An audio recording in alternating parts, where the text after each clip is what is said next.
هي مصر فين من أول كأس عالم يتعمل في دولة عربية؟ أنا مصطفى الغريب ودي فيديوهات السؤال الصح.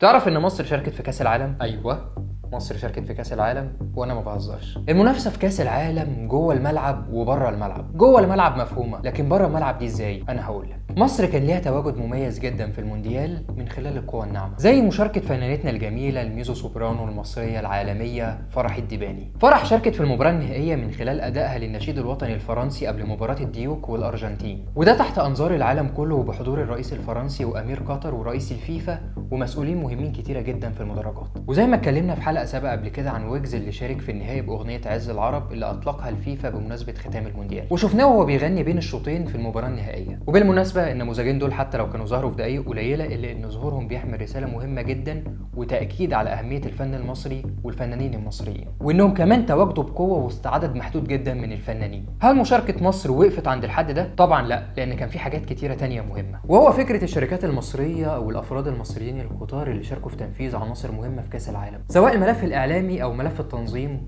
وغيره كتير. وكان من أبرزها إن الكرات اللي اتلعبت بيها البطولة كان جزء منها مصنوع في مصر. مصر ممثلة في شركة فورورد ايجيبت شاركت في تصنيع حصة محددة من كرات المونديال، وده بجانب دولتين تانيين بس. شركة اديداس العالمية اعتمدت مصنع فورورد ايجيبت وتعاقدت معاه لإنتاج 1500 كورة بقياسات عالمية، وهو يعتبر المصنع الأول والوحيد المعتمد من الشركة العالمية في الشرق الأوسط. وهنا السؤال الصح هو إزاي مصر قادرة تبقى حاضرة في فعاليات كبيرة من خلال القوة الناعمة؟